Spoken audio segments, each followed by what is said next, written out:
पश्चिम Asia में और भड़की युद्ध की आग। समुद्र में अमेरिका ने बढ़ाई अपनी ताकत। तीसरा एयरक्राफ्ट कैरियर ईरान की तरफ रवाना।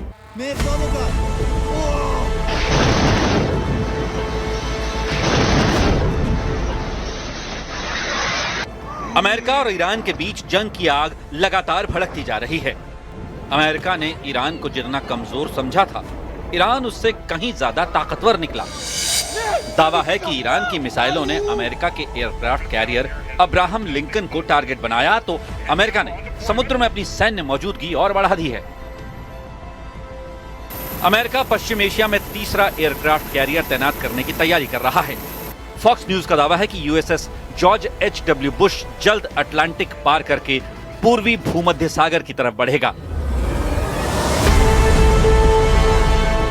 ताकि ईरान पर दबाव बढ़ाया जा सके और इलाके में अमेरिकी मौजूदगी और मजबूत हो सके।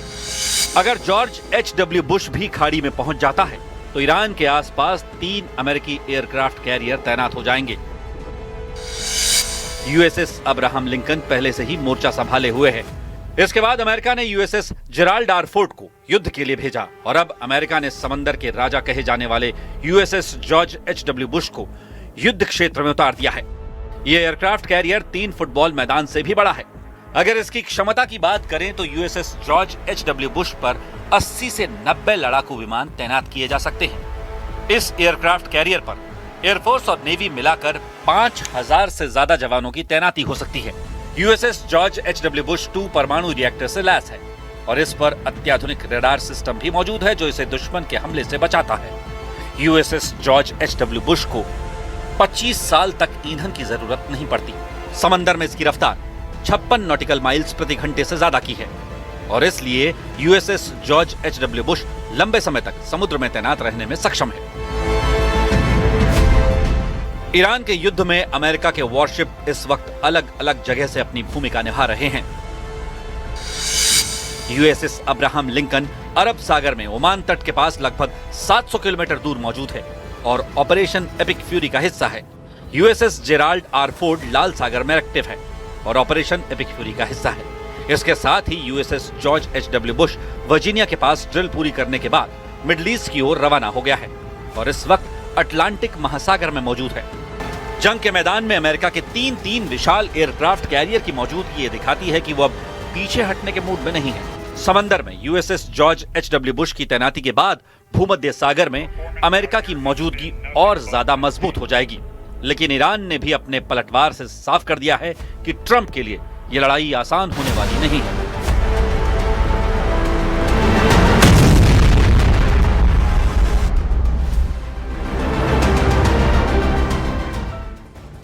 तो देखिए, अमेरिका की तरफ से तैयारी पूरी कर ली गई है। अब बात करते हैं ईरान की मिसाइल पावर की। ईरान के पास छोटी से लेकर लंबी दूरी तक मार करने वाली बैलिस्टिक और क्रूज मिसाइलों का बहुत बड़ा जखीरा मौजूद है। करीब 300 किलोमीटर रेंज में ईरान के पास शहाब 1 और फतेह 110 जैसी 2 प्रमुख मिसाइलें हैं। 500 यानी कि 500 किलोमीटर रेंज कैटेगरी में राद 500, शहाब 2 और फतेह 313 3 मिसाइलें हैं। इसके अलावा आपको बता दें कि 600 किलोमीटर रेंज में ईरान के पास कुद्स 1 मौजूद है। 700 किलोमीटर रेंज में याली और ज़ुल्फ़ारगर 2 मिसाइलें ईरान के पास हैं और ये बेहद घातक मानी जाती हैं। इसके अलावा 800 किलोमीटर रेंज में क्याम 1 है। 1000 किलोमीटर रेंज में कुद्र 380 है। इसके अलावा 1300 यानी कि 1300 किलोमीटर रेंज में शहाब 3 है। 1450 किलोमीटर रेंज में खैबर शोकान है। 1700 किलोमीटर रेंज में आपको बता दें इमाद है और 2000 किलोमीटर तक मार करने वाली 3 बड़ी मिसाइलें, जिनमें से खुर्रमशहर, गदर और सेजिल भी ईरान के पास है। इसके अलावा करीब 2500 किलोमीटर रेंज की सोमार क्रूज मिसाइल भी ईरान की लंबी दूरी की क्षमता वाली मिसाइल है और यही वजह है कि ईरान लगातार इन तमाम मिसाइलों का दम भरता हुआ नजर आ रहा है। लेकिन इस बीच सऊदी अरब ने ईरान की 2 मिसाइलों को मार गिराया है। ये बहुत बड़ी खबर आपको बता दें। तो लगातार जो है मिडिल ईस्ट में जहां जहां पर यूएस के बेसिस है वहां पर ईरान की तरफ से अटैक किया जा रहा है। लेकिन इस बीच सऊदी अरब ने ईरान की 2 मिसाइलों को मार गिराया है। एयरपोर्ट के पास ये मिसाइल्स जो हैं उन्हें मार गिराया गया है। बैलिस्टिक मिसाइल प्रिंस सुल्तान एयरपोर्ट पर ईरान की तरफ से मिसाइल हमला किया गया है, लेकिन इस हमले को जो है आसमान में ही ध्वस्त कर दिया गया। एयर डिफेंस सिस्टम जो है यहां पर सऊदी अरब की तरफ से एक्टिव किया गया और 2 मिसाइलों को ईरान की तरफ से जो 2 मिसाइलें आ रही थी उन्हें हवा में ही मार गिराया गया है। दरअसल आपको बता दें कि एयरपोर्ट के पास एक बैलिस्टिक मिसाइल जो है वो ईरान की तरफ से दागी गई थी। प्रिंस सुल्तान एयरपोर्ट के पास ईरान की तरफ से मिसाइल हमला किया गया था, लेकिन इस बीच जानकारी मिल पा रही है कि सऊदी अरब ने ईरान की इन 2 मिसाइलों को मार गिराया है।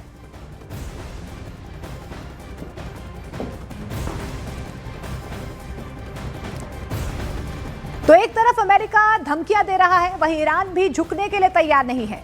ईरान और इजरायल के बीच जारी जंग अब और ज्यादा खतरनाक मोड़ पर पहुंचती हुई नजर आ रही है। इजरायली सेना का यह दावा है कि ईरान ने पहली बार बैलिस्टिक मिसाइलों के जरिए क्लस्टर बमों से हमला किया है।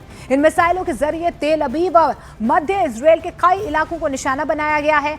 क्लस्टर बम ऐसे हथियार होते हैं जो हवा में खुलकर दर्जनों छोटे छोटे बमों में बंट जाते हैं और बड़े इलाके में तबाही फैलाते हैं। हमले के बाद तेल अवीव में लगातार सायरन बज रहे हैं और लोग अपनी जान बचाने के लिए बंकर्स और शेल्टर्स की तरफ भागते हुए नजर आ रहे हैं।